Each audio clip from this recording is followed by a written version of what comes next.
comenzar la conversa, yo le voy a dar a usted la palabra para que nos cuente un poco, y ojalá hagámoslo bien dinámico, sobre el proyecto que yo lo encuentro expropiatorio y estatizante, pero usted me dijo que no era. Entonces yo, para que podamos debatir con altura de mira, le doy el beneficio de la duda para que usted nos explique por qué cree que su proyecto no es estatizante ni expropiatorio.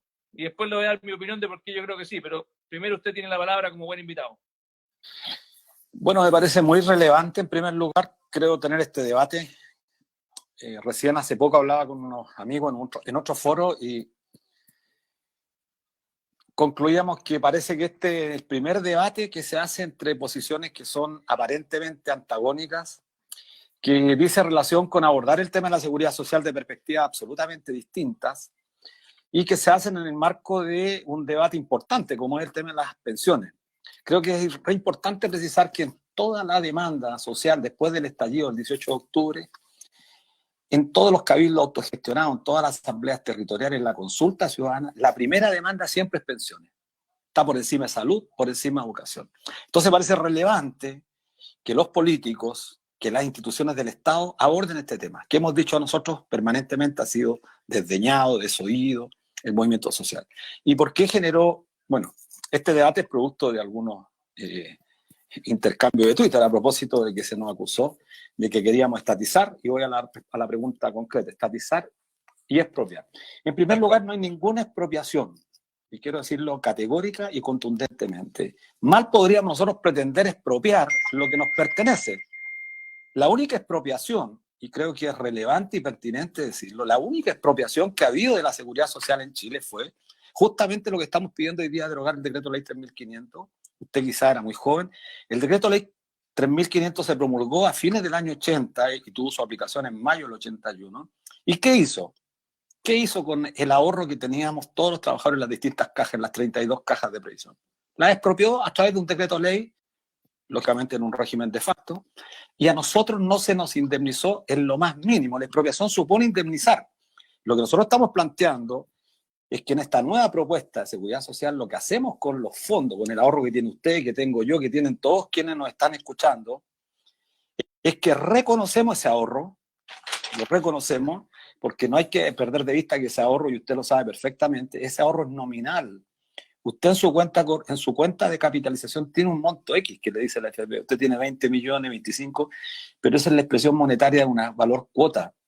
Y que eso fluctúa dependiendo del mercado financiero, el mercado bursátil.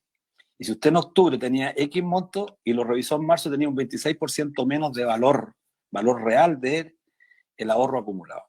Por lo tanto, no hay estatización, no hay expropiación. Lo que hay en este nuevo sistema es un reconocimiento que técnicamente se conoce como cuentas nocionales, que lo hicieron en Suecia, Holanda hizo una forma más o menos parecida, que es reconocer contablemente el ahorro que usted tiene y lo complementa al momento de la edad de pensionarse, 65, 60 en el caso de hombres y mujeres respectivamente, lo complementa con el ahorro que pretendemos generar a partir del ahorro que tenemos, todo de forma tal que empiece a pagar pensiones mucho mejores de las que paga este sistema. Y lo segundo, respecto a la estatización, jamás hemos sido partidarios de la estatización. La estatización tiene una denotación y tiene una connotación que es tremendamente compleja, porque estatismo significa lisa y llanamente pasar estos recursos al Estado.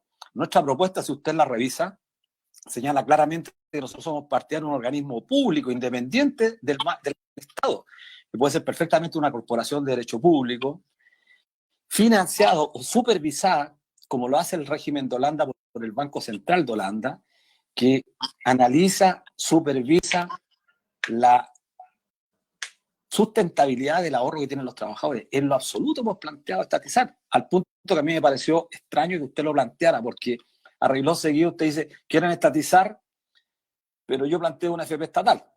Entonces, medio paradojal que usted, yo diría, abomine de lo estatal, porque en realidad la derecha siempre ha abominado de lo estatal, hay que decirlo claramente. Bueno, pero nosotros tampoco somos partidarios, yo por lo menos no soy partidario de lo estatal, somos partidarios de otras formas de propiedad, y creo que se cae, y eso es lo que reclamamos nosotros, se cae muchas veces en la caricatura de descalificar a través de supuestos de supuestos de intencionalidad, cuando en realidad lo que aquí se requiere es abordar el debate de la seguridad social, que es lo que pedimos nosotros como restitución de un derecho fundamental, para responder a la pregunta, y con esto termino, la pregunta central. ¿Queremos mejorar las pensiones? Usted y yo vamos a decir que sí. La diferencia sustantiva es que usted da una receta que es la misma, que después de 39 años, a juicio nuestro, es un absoluto fracaso, y nosotros decimos que la única fórmula de mejorar las pensiones con una nueva propuesta de un régimen de seguridad público, de seguridad social, que funciona sobre la base de la solidaridad y particularmente sobre el reparto con fondos de reservas técnicas. Un sistema, claro, la primera pregunta que me hace respecto de la estatización y la expropiación. Sí, a ver, ahora yo quiero decirle que no es ninguna descalificación lo que le voy a decir, sino que simplemente una opinión técnica con respeto, y obviamente yo le agradezco también que haya estado dispuesto a un debate. Muchas veces, a veces tenemos en Chile de que las posiciones antagónicas no se atreven a confrontarse de buena manera, con respeto. Eso no significa que yo le vaya a cambiar su opinión ni usted la mía, pero por lo menos creo que le agradezco que me haya respondido. Al principio pensé que no iba a estar disponible, me alegro que haya estado disponible, así que le agradezco. Pero le quiero decir, mire, ¿por qué para mí sí es una estatización? Primero porque hoy día tenemos un sistema donde yo puedo elegir quién me administra esos fondos, y además si es que tenemos una AFP estatal, y por lo mismo yo creo que es necesario y positivo que la ciudadanía pueda elegir, si es que yo creo que esos fondos que son míos, y ahí discrepo completamente con usted, yo esos fondos hoy día no solamente los puedo ver, puedo elegir si están en el fondo A o en el E. Si están efectivamente en el fondo A tengo más riesgo, si están en el E la rentabilidad prácticamente no habría cambiado porque tengo cero riesgo, bastante poco riesgo, y además si tengo una AFP estatal pueden competir y yo elijo. Si usted hago lo que usted me dice, ¿por qué sí creo que es una estatización? Porque se lo entrega simplemente a un monopolio estatal. Por mucho que usted me diga, no, pero es que va a ser un organismo público que yo voy a hacer con un muy buen gobierno corporativo. Bueno, claramente eso es un organismo del Estado. Si aquí no es un organismo privado. Y por lo tanto, dado que es un organismo del Estado, yo no puedo elegir. Segundo, ¿por qué es expropiatorio? Porque me leí su propuesta. Créame que no me avisó y por eso le agradezco que me haya avisado. Mire, estoy dispuesto a debatir. Es expropiatorio porque no solamente me quita mis ahorros, sino que además me da un bono de reconocimiento. O sea, solamente me da un bono de reconocimiento. Al final yo dependo de que ese bono me lo cumplan en el futuro. Y aquí viene la pregunta de fondo, que es, usted ha hecho una campaña de no más AFP. Yo creo que, honestamente, la AFP hay que meterle más competencia. Han tenido momentos de utilidades sobrenormales producto de la baja de la competencia. Por lo mismo, creo que esa más competencia se puede lograr, ya sea licitando parte de la cartera, se puede lograr con una AFP estatal. Pero el gran drama que tenemos, y aquí creo que es importante decirlo, si repartiéramos todas las utilidades de la AFP, podríamos subir 15 lucas las pensiones. Con esto no digo que no haya que tener competencia, sino que lo que le quiero decir es que el verdadero drama que tenemos en Chile, y esto es culpa de todos los políticos, es que hemos tenido un sistema que primero ha tenido muy poco ahorro y muy baja tasa de ahorro y muy pocas personas ahorrando. Pongamos el ejemplo de las mujeres, que además son doblemente discriminadas, porque en el fondo de nuestro sistema las mujeres, dado que muchas veces se encuentran en un mundo laboral discriminatorio, machista, donde hacen labores que son muy importantes, pero muchas veces no aparecen en el sistema. Hoy día una mujer cotiza en promedio 15 años al 10%, eso es un año y medio, y tiene que financiar 30 años de pensiones. ¿Cómo no van a haber pensiones miserables si es que efectivamente tenemos un sistema como este?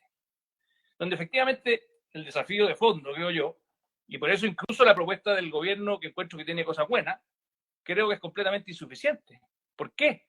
Porque aunque subamos la tasa de 10 o de 12 al 15, claramente es insuficiente para poder tener los niveles de ahorro que necesita una tasa de reemplazo real. Y por eso soy partidario, y ahí le aprovecho de hacer una pregunta a usted, sobre la propuesta que nosotros hemos hecho desde Horizontal, que es el centro de estudios cercano a Evópolis, de poder tener, por ejemplo, que parte del ahorro venga de lo que pagamos en el IVA. En el fondo, que parte de las contribuciones vengan justamente de lo que hoy día pagamos cada vez que consumimos algo. Y que en lugar de que ese IVA vaya directamente a las arcas fiscales, vaya directamente a las cuentas individuales. ¿Ah? Y eso creo que es muy importante, porque en el fondo te permite también apoyar el ahorro. Y usted decía, bueno, el sistema antiguo cotizábamos un 19%. hoy día un 10%. Por lo tanto, claramente, creo que el sistema estuvo completamente mal calibrado, para ser bien honesto.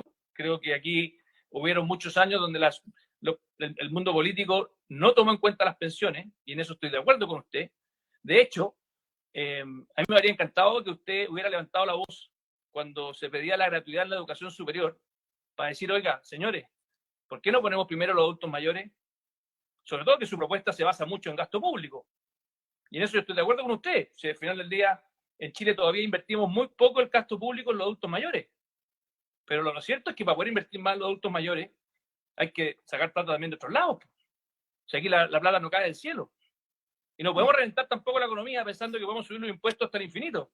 Porque sabemos que en la economía existe una cosa que se llama la curva de Laffer, que cuando uno sube los impuestos más de una cierta tasa, al final los impuestos, la recaudación fiscal baja. Entonces, yo honestamente, por eso le digo que por qué nos cuesta tanto ponernos de acuerdo justamente en decir, bueno, hagamos una FP estatal que compita para que yo elija dónde. Si usted quiere, licitemos, y yo también quiero, licitemos cierta parte de la cartera para que efectivamente las cotizaciones puedan bajar y efectivamente tengamos una parte que es un pilar individual, un sistema mixto, con un pilar solidario de verdad. Yo soy partidario que la educación superior no sea gratuita, y lo he dicho valientemente, a pesar de que mucha gente dice, pero ¿cómo es posible que un político se atreva a perder todos los votos? Bueno, yo soy partidario que tengamos una gratuidad en la educación superior distinta, incluso como es en Cuba, donde tú no pagas mientras estudias, pero después cuando te gradúas tienes que devolverle la mano al país. Aquí en Chile no, pues compadre, tú estudias gratis, algunos los que les toca, porque más encima no es para todos, nos prometieron gratuidad en la educación superior para todos, y al final no fue para todos, y después cuando te gradúas, no le devuelves la mano al país, aunque te vaya bien. Entonces, ¿dónde está la solidaridad en la gratuidad que tenemos hoy día? Es bastante baja. Entonces, yo por eso le digo, don Luis, que creo que su propuesta, y se lo digo con respeto, sí es expropiatoria, porque no me da la certeza de que lo que yo tengo incluso es heredable. Hoy día los ahorros que yo tengo son heredables a mi familia, sobre todo si es que opto por un retiro programado, no por una renta vitalicia. Y por lo mismo, me parece relevante que vayamos a la madre del cordero, que para mi gusto es que no hemos ahorrado lo suficiente, y aquí no hay soluciones mágicas, don Luis. Aquí o ahorramos más todos, o finalmente no vamos a tener pensiones dignas para nuestros adultos mayores, que es donde sí estamos de acuerdo. Yo creo que claramente nuestras pensiones son hoy día indignas, son bajas, y es porque el sistema no lo hicimos ahorrar lo suficiente en los últimos 30 años. Entre medio, y ahí sí podemos tener tal vez más coincidencia, tenemos que financiar las pensiones que no financiamos con los ahorros de antes. Y ahí es donde entra el pilar solidario con mucha fuerza, y que yo creo que es una prioridad. Así como los niños creo que son prioridad, los adultos mayores y las personas con discapacidad me parece que son prioridad. Y a los que preguntan acá en los comentarios sobre Felices y Forrados, encantado de debatir con Felices y Forrados, así que espero que lo podamos programar para la próxima semana. Bueno, usted dijo varias cosas que son importantes de poder referirse a ellas. En primer lugar, yo también me leí apresuradamente la propuesta de ustedes respecto de descontar o rebajar, no dice cuánto montó a determinados sectores del IVA y que ese porcentaje vaya para las cuentas individuales. Bueno, lo primero, bajar el IVA me parece importante, bajar el IVA porque nosotros pagamos casi un quinto del salario, particularmente los trabajadores más pobres destinan un quinto, que es el impuesto más regresivo. En eso estamos de acuerdo. Pero hay que responder la segunda pregunta. Y si la tesorería deja de percibir ingresos al rebajar el IVA, ¿cómo vamos a financiar las políticas públicas que el Estado tiene que seguir llevando adelante, particularmente en salud, que estamos en una crisis gigantesca y hay que discutir el presupuesto de salud este año?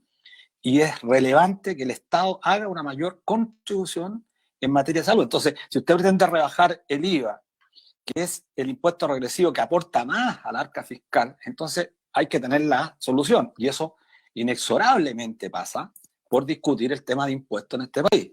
Que los ricos, y aunque a muchos les moleste, los ricos tienen que pagar más impuestos. Porque este país, con este tema de tener el sistema que tenemos, muchas veces los grandes empresarios liberan, a través de la vía del préstamo, el crédito, liberan el pago de impuestos. Entonces, esa es una discusión re importante. Pero usted ha señalado otra cuestión que a mí, y creo que es la diferencia fundamental que tenemos para resolver el problema. Usted plantea, necesitamos más ahorro. Por supuesto, pues. Pero la pregunta es, ¿y cómo se puede mejorar el ahorro si en Chile el empleo está disminuyendo? Y usted lo sabe perfectamente. Los últimos datos, antes del estallido social ya venía aumentando considerablemente el empleo informal en detrimento del empleo formal. Y el empleo informal todos sabemos que es precario, no tiene protección social.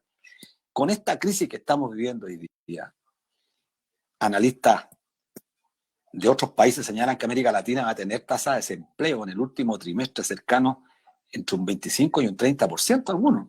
Si llegáramos a esos niveles, vamos a estar viviendo lo mismo que vivimos el año 82 con la crisis que significó a Chile tener casi un 31% de desempleo, si consideramos el PEN y el POC de la época, donde los trabajadores laboraban por prácticamente 82.000 pesos. Ese cuadro no es tan difícil de imaginárselo en el corto plazo, con las consecuencias políticas que ello tiene. Entonces usted dice, más ahorro. Imposible. O sea, Luis, le voy a pedir que baje un poquito la cámara porque se le ve mucho el techo y no se le ve mucho la cara. Si puede bajar un poquito. Ahí mejor. Ahí mejor. Perfecto. Ok. Ahí está mejor. Tenía un lápiz, sí. Muchas gracias. Bueno, lo que decía es que ¿cómo es posible tener mayor ahorro si para tener más ahorro hay que tener empleo? Porque con empleo uno puede destinar una parte del ingreso al ahorro. Para poder ahorrar más hay que tener un salario más alto. Y en Chile se dan las dos condiciones. La inestabilidad en el empleo, producto de la incorporación además tecnológica y producto de la crisis económica, y los salarios en nuestro país son absolutamente bajos porque los trabajadores en este país, entre otras cosas, no pueden recurrir a una herramienta que es fundamental para la redistribución del ingreso, que es la negociación colectiva. Entonces, ramal. Entonces, el escenario que se planteó cuando se diseñó este sistema de capitalización individual está fundado sobre la base de que la gente tiene empleo estable, alta densidad, que son los años de cotización, y que tiene salario alto. Ninguna de esas dos características se dan en el caso chileno. El trabajo, o mercado del trabajo, como se le llama, es un mercado absolutamente precario, y eso usted lo sabe perfectamente. En Chile, el sistema de cuentas individuales es lo que fracasó después de 39 años. Y no es esto una postura dogmática de no querer reconocer que pueden haber mejoras. No pueden haber mejoras por lo siguiente, porque la propuesta del gobierno plantea mejorar el porcentaje de contribución hasta llegar a un 16%. Cuando entre en régimen, esto van a pasar 12 años y recién las generaciones que ingresen para ver los efectos de una mayor contribución lo van a venir a ver por ahí por el año 2070. Las rentabilidades están cayendo fuertemente. Y usted lo sabe perfectamente, se lo han dicho todos, el superintendente, el ministro Larraín, el ministro Valdés, que un punto menos de rentabilidad en 30 años implica un 20% menos de pensión. Y las tasas de rentabilidad están cayendo. Y un último dato que me parece relevante. La gente que cree que podemos expropiarle, porque usted ha insistido en el tema, quiero decirle que no se preocupen mucho. ¿Sabe por qué no se preocupen mucho? Porque tengo los datos actualizados de la superintendencia. El 61,5% de los jubilarse o pensionarse tienen el 61,5% menos de 20 millones de pesos, para que no, los que nos están escuchando. Con 20 millones de pesos quiero decirle que los hombres solteros a los 65 años van a tener una pensión cercana a los 90.000 pesos y las mujeres por debajo de los 80.000 pesos. Es decir, un tercio más bajo que el ingreso mínimo. Entonces, esa es la perspectiva. Entonces, usted haga lo que haga en términos de mejorar o distraer recursos públicos para mejorar la solidaridad a través del aporte previsional solidario, porque en este caso esta gente, por haber cotizado, no tiene pensión básica solidaria, da la paradoja que tienen pensión más baja que la pensión básica solidaria. Entonces, no hay desincentiva el ahorro, desincentiva el que la gente quiera participar de un sistema que no le garantiza al final de la vida activa una pensión digna. Y esos son hechos objetivos, no son inventos de nosotros, la coordinadora. Pero mire, a mí lo que me llama la atención, don Luis, es que aunque sean 20 millones, aunque sean 15 millones, lo cierto es que usted quiere pasárselo a un monopolio estatal en vez de dejarme a mí elegir. Es como si usted supiera y fuese más inteligente que las personas para poder elegir dónde quieren tener sus ahorros. Esa es la primera definición que para mí sí es un tema de principio, no es un tema, podemos estar en desacuerdo. Y por eso yo preferiría que usted fuese honesto, decir, sí, me sabe que se lo quiero estatizar. O sea, al final del día no tiene por qué tenerle No tiene por qué tenerle mala a una palabra que es real. Pero que tenemos, claro. Sí, así sí. como alguien puede decir, mire, es estatizar con todas sus letras. Y también creo que es expropiar, porque en el fondo yo lo que quiero es que el pilar solidario me venga a suplementar y no que ocupen ni un peso mío de los ahorros para financiar un sistema de reparto, que es lo que usted ha promovido por mucho tiempo. Entonces, un sistema de reparto tiene el problema, que además usted lo sabe, que como cada vez vamos a ser más adultos mayores y cada vez vamos a ser menos personas jóvenes, porque estamos viviendo más, claramente vamos a tener menos personas con capacidad de poder pagar esas pensiones. Porque al final, usted lo que con el sistema de reparto, para explicar bien, es que con mis cotizaciones actuales yo pago las pensiones de los adultos mayores. Eso al final es pan para hoy día y hambre para mañana, es quebrar el sistema. Entonces, cuando usted me dice, este sistema necesitaba salarios altos, ¿de acuerdo? Salarios altos. ¿Y cómo se hace con salarios altos? Con crecimiento económico. Si los salarios altos no caen del cielo tampoco. Entonces, a mí me encantaría ver también a la coordinadora Noma AFP promoviendo políticas de crecimiento económico y promoviendo, ojalá, impuestos que no sean tan altos para que ojalá también la gente de otros países quiera venir a invertir a Chile. Y al final vamos a terminar echando a todas las personas que puedan venir a invertir a Chile, porque vamos a hacer lo mismo que le pasó a Cuba o le pasó a Venezuela, donde al final nadie quiere invertir, porque le expropian todo. O sea, al final, pensar de que vivimos en un sistema autárquico, donde al final la gente puede subir los impuestos hasta el infinito, pensando que están en una cárcel. Oiga, si los más ricos no van a perder nunca. Los más ricos se pueden ir a cualquier país del mundo a poner sus plata. Entonces, no podemos ser ingenuos, don Luis, de pensar de que podemos subir los impuestos hasta el infinito. Y eso justamente los países que se han equivocado, los que no se dan cuenta que tenemos que transformar, para tener sueldos altos, tenemos que tener mucho crecimiento económico y mucha inversión. De lo contrario, no hay ninguna arca fiscal que aguante. Y aquí es donde yo le digo que yo creo que nos faltan una pregunta que yo le hacía, que era, si todo lo que hemos conversado, y usted está de acuerdo conmigo, que falta ahorro, que faltan salarios más altos, además usted me pregunta, ¿cómo lo hacemos para solucionar el problema de que con sueldos muy bajos o con muchas lagunas, porque además hay un dato que es verdad, que son 40% de los trabajadores en Chile no cotizan, ¿no es cierto? 40% de los trabajadores en Chile no cotizan. Ahí es donde yo le digo, don Luis, bueno, vámonos a que el ahorro sea por el consumo, porque incluso, si es que es por el consumo, ya no vamos a tener lagunas, no vamos a tener lagunas. Y usted me preguntaba, a ver, Felipe, pero ¿cómo hacemos si es que lo hacemos con el IVA? ¿Cómo financiamos la parte del Estado que hoy día se financia con el IVA, verdad? Bueno, ahí es donde yo le digo que hay que elegir quién va primero en la fila. Y eso va a significar recortar gasto en otra parte. Probablemente no va a poder ser que le sigamos dando a todo lo que le damos hoy día. Así como hoy día en la crisis sanitaria se están destinando los recursos a la salud, cosa que yo estoy de acuerdo con usted que es prioritaria, yo soy partidario, por ejemplo, de que el sistema de financiamiento de la educación superior lo cambiemos. Y le pregunto, ¿usted estaría de acuerdo con un sistema solidario en la educación superior?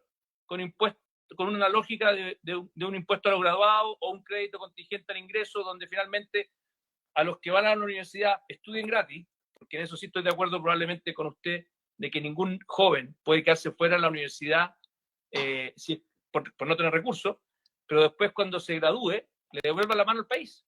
Y claramente eso es un elemento central. Entonces, y termino con esta pregunta, ¿por qué la coordinadora se llama Noma AFP? Que le insisto, yo soy el primero que creo que hay que meterle las competencias.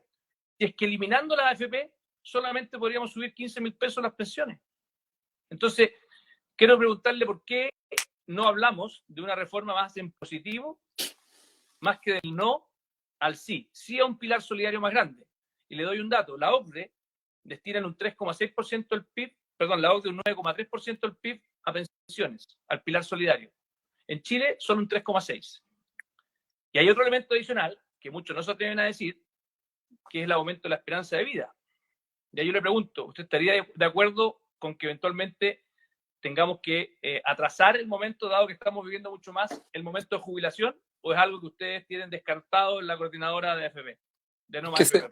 Sí, le respondo en forma inmediata respecto a lo primero que señala, que usted no quiere perder la posibilidad de elegir, ¿sí? Sí. Por eso, bueno, yo le digo lo mismo, nosotros no tenemos la posibilidad de elegir, porque el pilar contributivo, es decir, la fracción que nos descuentan mes a mes, este 10%, va directamente a ser administrado por una administradora de fondos de pensiones, por una FP. No hay posibilidad de que yo pueda elegir un sistema público de pensiones solidario, de reparto, con fondos de reserva.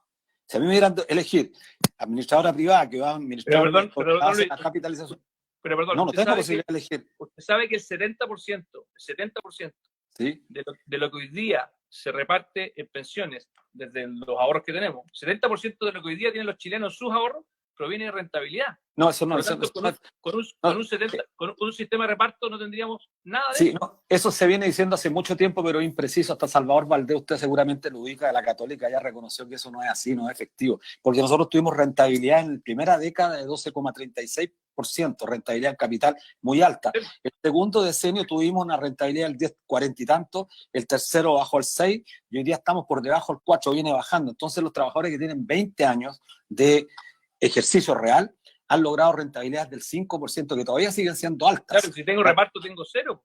No, si pero es que el reparto, es que usted mismo dio la respuesta. Mire, usted dice, no quiero que haya reparto porque las platas mías van a ir a parar. Mire, y aquí yo realmente lo interpelo a que hablemos realmente de fondo. No se conoce sociedad, ni en la esclavitud, ni en el feudalismo, ni en el capitalismo, donde no sean los que trabajan, que financien a los niños, a los ancianos, a los inválidos. No se conoce. Esta idea que nos tratan de convencer de que hay que rascarse por las propias uñas, hay que generar el ahorro individual para financiar la vejez, ese es un principio, un contraprincipio que supone que todos estamos en igualdad de condiciones. Hay personas en la sociedad, y usted lo sabe mejor, este país están trabajando en las plazas públicas, barriendo las calles de nuestro país, que ganan 60, 70 mil pesos, que tienen 70 años, 75 y representan 90 años. Han trabajado desde los 11 años. ¿Qué le decimos a esa persona? Mire, le decimos, tiene que cotizar, no, él se merece el reconocimiento de la sociedad, porque la sociedad no fue capaz de brindarle durante la existencia. ¿Está de acuerdo? Ya, le respondo entonces. Una sola cosita, ¿sí? muy breve. Y esto es bien de fondo, así como usted me dice, hablemos las cosas sinceras.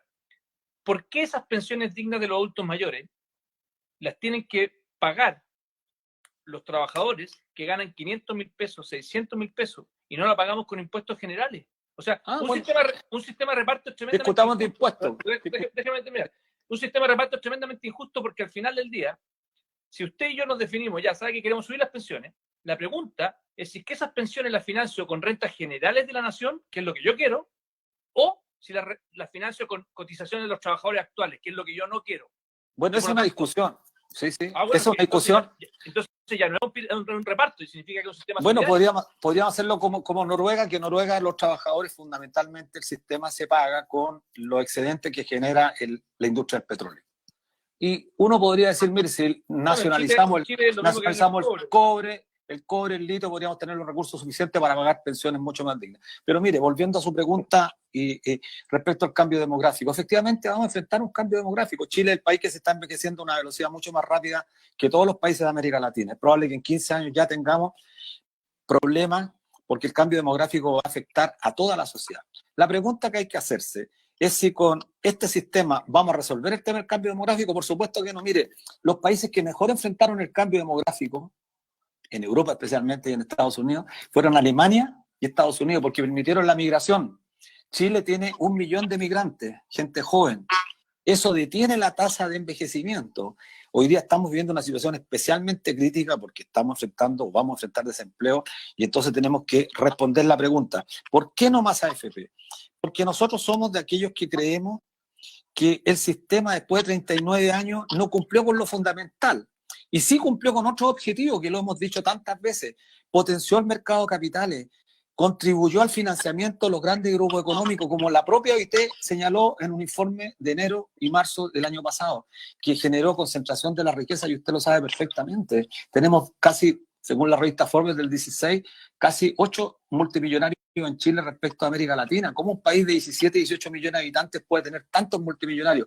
Y usted me plantea el axioma, esto: hay que tener Pero Luis, imagínate inversión. lo que pasaría si los Sí, trabajadores no tuvieran ni siquiera sus ahorros. O sea, al contrario, bueno, pero gracias perdimos a la, un a la- a la- 26% de valor, senador, perdimos 26% de valor producto de el oye, desplome de las bolsas. Entonces, me encantaría, pero eso usted sabe también, Luis, que esa es la gracia que tiene la ahorro a largo plazo. Si al pero final del día, pero la seguridad y por, social no debe, pero por no lo debe estar mismo, dependiendo de eso. no, pero por lo mismo uno se cambia, uno cuando es más mayor y está cerca de aproximarse a su edad de jubilación, ¿qué es lo que uno hace? Se mueve al fondo E, que es donde hay Hasta renta fija. el fondo de la renta fija, hasta tuvo rendimiento negativo, porque No, estamos pero sujetos, Luis, pero estamos sujetos a un sistema que depende de factores ajenos a nosotros, Luis, para no que son hablemos controlables. el mismo idioma y para que expliquemos a la gente que nos está escuchando. Cuando uno se aproxima a la edad de jubilación, uno ya no tiene su plata en la bolsa, uno tiene la plata en un bolso, en un bono de renta fija. Y la renta fija tiene la virtud de que no pone en riesgo mi jubilación. De hecho, aunque baje de valor, porque al efectivamente valor del punto de vista nominal, no baja mi jubilación, porque eso es renta fija. Entonces hay que tener mucho cuidado al explicarle a la gente que hoy día el sistema está diseñado para que tomemos riesgo cuando tenemos un horizonte largo, porque si tengo una crisis corta puedo recuperarme. Y de hecho, todos los que andan diciendo ahora, si puede, saque sus fondos ahora, desde el punto de vista del ahorro voluntario, lo que sea, se equivocan, porque al final lo que tú necesitas es recuperarte de la crisis. Entonces, yo ahí le pregunto de nuevo, la pregunta que hace un rato, usted me decía que necesitamos sueldos más altos. Yo le pregunto, Pero por Luis, supuesto. Si no es con crecimiento económico, ¿cómo hacemos que tengamos sueldos más altos? Mire, qué buena pregunta me hace usted, porque este discurso del crecimiento es tremendamente importante. Nadie puede estar en contra del crecimiento. Pero Chile instaló un discurso después del 90 que era re importante para el crecimiento favorecer la inversión extranjera. Usted recordará ese discurso.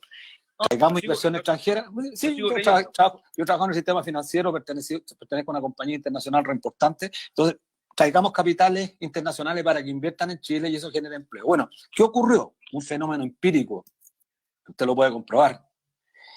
Llegó la inversión extranjera, bajó fuertemente los costos porque incorporó mucha tecnología, porque eran grandes capitales, desplazó fuerza de trabajo, es decir, destruyó empleo, aumentó los costos, como ocurrió, por ejemplo, en Agua Andina en la privatización, y finalmente terminamos permitiendo que estos grandes capitales repatriaran capitales a sus capitales de origen.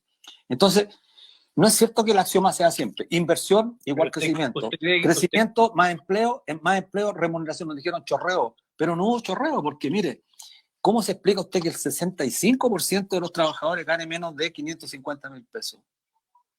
Entonces, me lo explico muy simple, pues, don Luis, me lo explico porque no hay negociación colectiva ramal en este país. Don Luis, me lo explico porque desgraciadamente llevamos los últimos 10 años muchas políticas que han atentado contra el crecimiento económico en la misma inversión extranjera. Su lógica es decir, mire, la tecnología es la culpable de que tengamos finalmente malos sueldos. Le digo, déjeme decirle, por favor, que sería muy paradójico que dijéramos que la receta para tener mejores sueldos es quedarnos en la edad media sin tecnología. O sea, yo, perdón que le diga. Yo no lo planteo, eso es lo absoluto. La tecnología, al contrario, genera que tengamos más productividad, la productividad te genera que tengamos mejores sueldos, y por lo tanto, cuando vienen capitales de afuera, lo que hace es que se empiezan a competir ellos para poder efectivamente utilizar el trabajo en Chile. Y claramente, el trabajo en Chile, para que tenga más valor, necesitamos más inversión. Usted sabe que la multiplicación entre el capital y el trabajo es lo que hace que suba el valor del trabajo. Por lo tanto, si no hay inversión extranjera, y si subimos los impuestos hasta el infinito, nos vamos a quedar, insisto. Y te digo porque yo viví en Cuba, no me lo están contando, estudié marxismo. Yo no conozco Cuba, sí, no puedo hablar de Cuba, hablo de los países que conozco, no conozco Cuba. Esa receta no funcionó muy bien, le cuento, yo viví allá, estudié allá y no funcionó muy bien.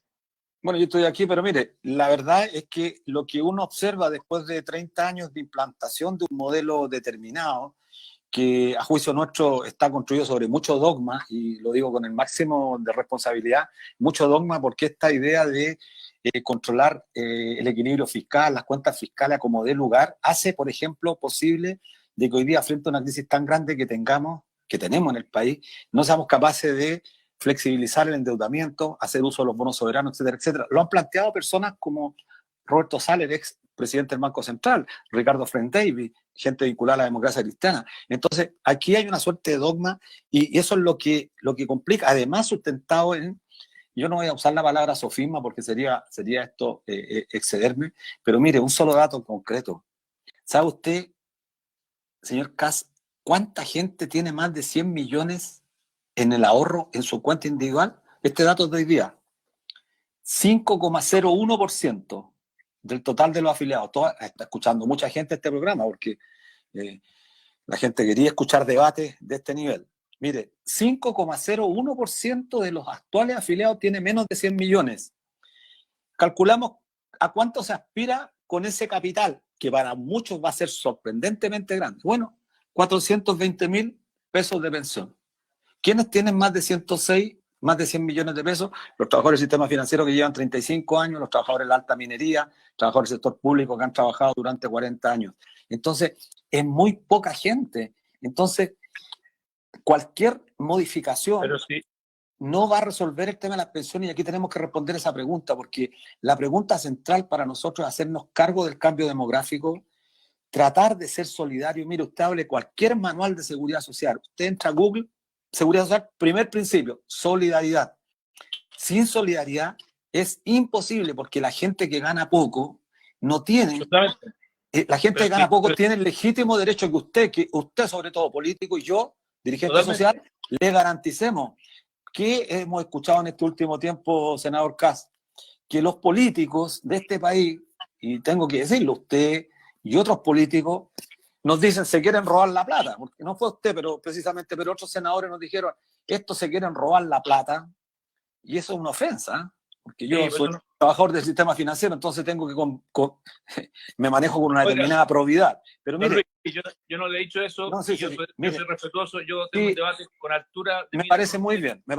Mire, pero cuando se dice quieren robarse la plata, quieren pasársela a los políticos, pero por favor, usted es político, los otros senadores son todos políticos. Yo no soy político profesional, yo soy dirigente social, pero además, ¿sabe usted que yo no creo que todos los gobiernos sean ladrones?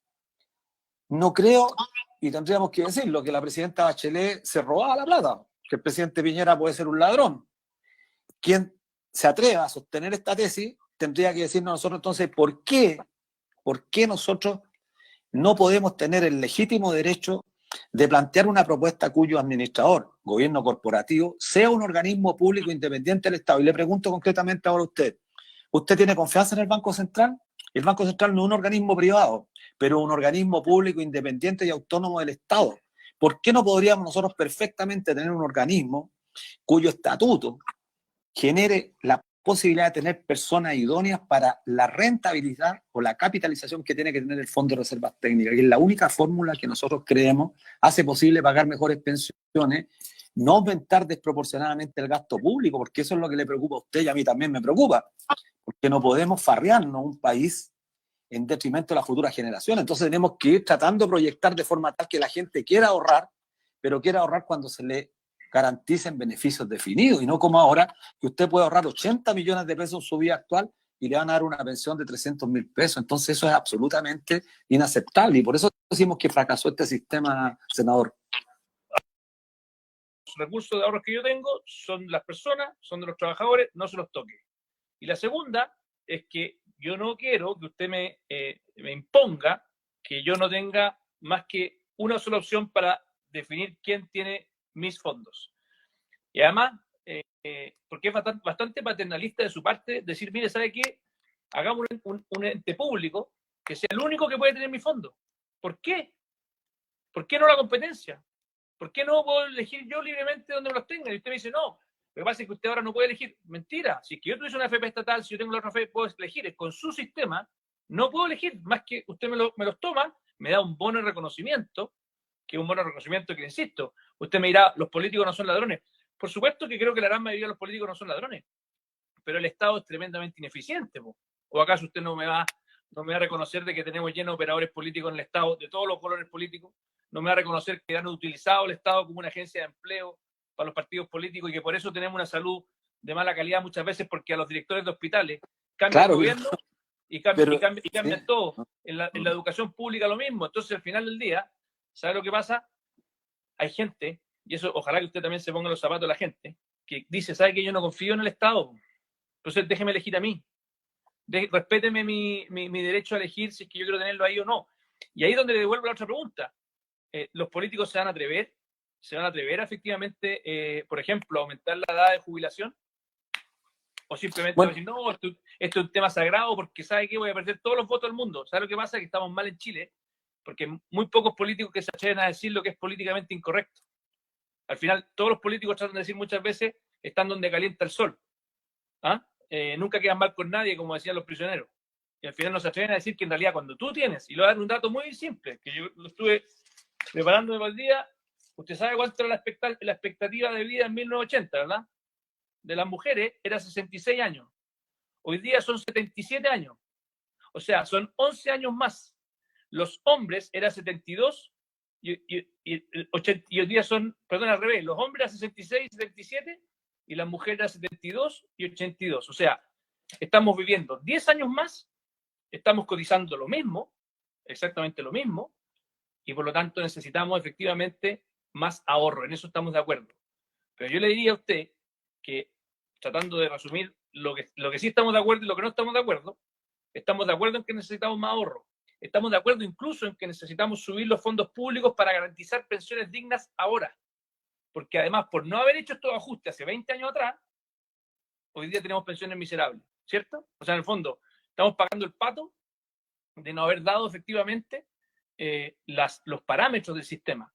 Y donde yo discrepo con usted es que la culpa de todo este tema es del sistema político. Si ¿quiénes definen los parámetros de la AFP? ¿Quiénes definen cuánto cotizamos? ¿Quiénes definen si es que efectivamente tenemos que cotizar por el salario o por el consumo del IVA?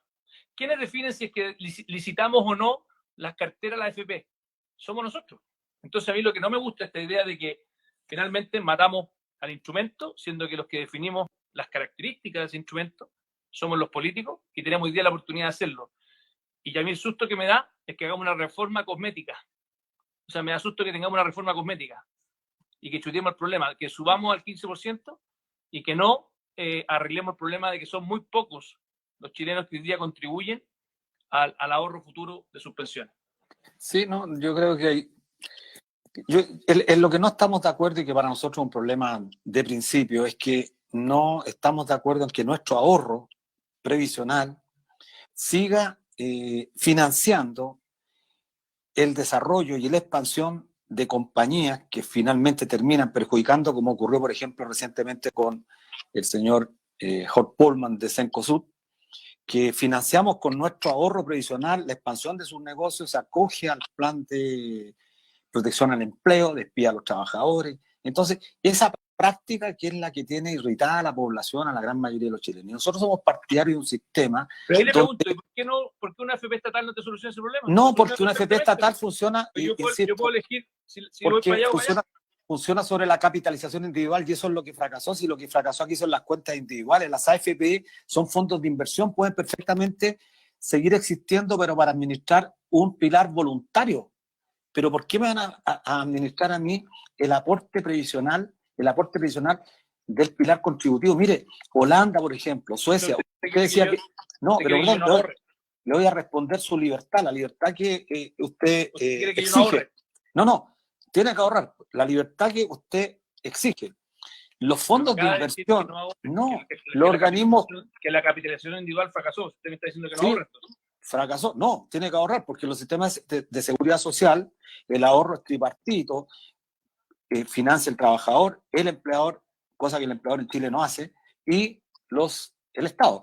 Bueno, la administración eficiente, los sistemas de seguridad social, tienen que buscar rentabilizar el capital que ahorran los trabajadores. ¿Cómo lo hacen? Licitan públicamente, pero lo hace un organismo público en representación de nosotros. Hoy día, ¿quién nos representa a nosotros? Las AFP. Si es la misma lógica, mire, el reparto, ¿sabe cómo funciona para quienes nos escuchan? Pero me acaba de decir deja terminar esta idea. Mire, el reparto funciona sobre un principio muy elemental, muy básico. Toma las contribuciones de los activos, paga las pensiones, reparte la plata que ingresa. Ese es el principio. Tiene otras complejidades porque el flujo capital, cuando se produce el cambio demográfico, no es suficiente para pagar y ahí entran los déficits fiscales. Sí, Entonces, bueno. si quiebra el tiro cualquier sistema con bueno, sistema le digo a la reparto AFP, ¿qué están haciendo las AFP?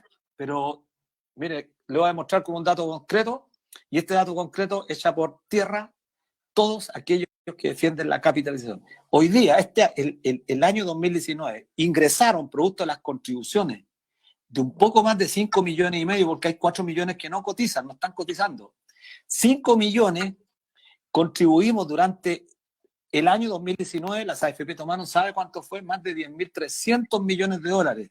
10.300. Tomaron este capital, pagaron pensiones, igual como el reparto. Lo toman, el flujo de ingresos, pagan pensiones. ¿Cuánto fue el excedente? 7.000 millones de dólares. ¿Dónde está ese excedente? Y usted perfectamente, usted es economista. Usted es economista. Está en la cuenta suya, en la mía nominalmente. ¿Cómo que usted sabe cómo... Perdón, ¿dónde está el dinero? Si el dinero está invertido en instrumentos financieros. Pero Luis, me está diciendo que esa plata no es suya ni mía. Perdón, el ahorro que usted tiene... Es hasta heredable. O sea, incluso, pero por favor, si los sistemas de seguridad social no funcionan sobre esa lógica, funcionan sobre prestaciones. Y lo que pagan los sistemas de seguridad social son pensiones de sobrevivencia cuando fallece. Podemos tener distintas opiniones ideológicas, ¿sí? Y es legítimo. Pero lo que no podemos tener distintas es consideraciones legales. Si usted me dice que los fondos que están a nombre suyo, ¿sí? Incluso de varios senadores que le firmaron el proyecto, sí, por supuesto. que tienen incluso ahorro previsional voluntario. Hay uno que tenía 200 millones de pesos de ahorro previsional voluntario, uno de los senadores que en la AFP. Mire la palabra. Bueno, eso ¿usted está de acuerdo en que se elimine la APB? ¿Está de acuerdo en que se elimine la APB? No, no estoy de acuerdo. ¿Sabe quién recibe? ¿Saben cuánto tiene? ¿Quién tiene APB? El 10%. Si lo que le quiero decir es que podemos tener distintas visiones ideológicas y es legítimo. Y es parte del rico debate de una democracia. Pero lo que no podemos tener diferencia es que las platas que son suyas, en el ahorro individual son suyas. Sí, pero por supuesto. Pero si esa plata, pero absolutamente es de generada. No es nominal, a diferencia del bono de reconocimiento suyo, es real. No, es nominal. ¿Sabe por qué? Es nominal porque usted tiene un monto que está expresado en cuotas. Y esa expresión monetaria, pero por favor, usted es economista. ¿No es cierto? No, abogado. Ya.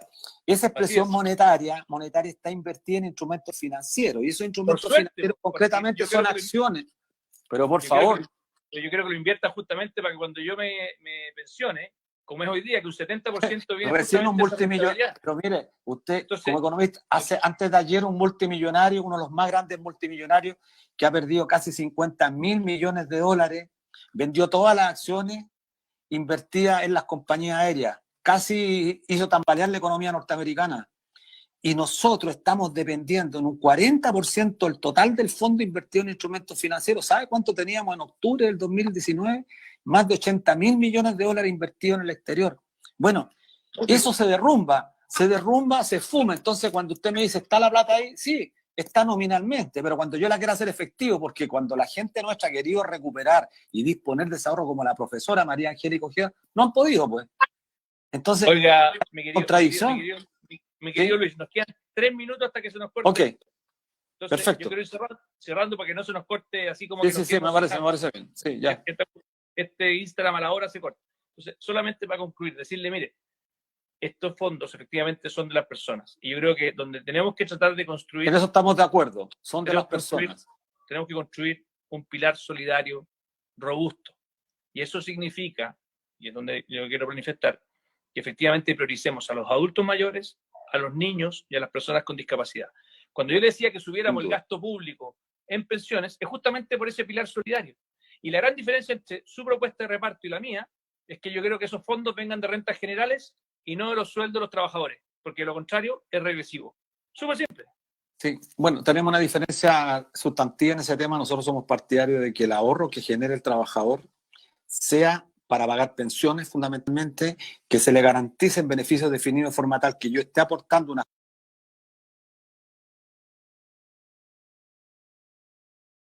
tenga el derecho al júbilo, cuestión que Chile está vedada hace 39 años, porque los chilenos no nos podemos jubilar, porque usted reconocerá y estará de acuerdo con nosotros que con el nivel de pensiones no se puede jubilar nadie en Chile. Absolutamente, y es porque en el fondo lo que yo planteo es que esos mínimos que usted dice, exigentes de pensiones dignas, tenemos que ponerlas con rentas generales. Sí. Yo, senador, le pediría, senador, porque creo que es re importante que usted lo tenga presente. Nosotros, esta pelea que venimos dando, una pelea ética, épica, porque sabemos con quién estamos peleando.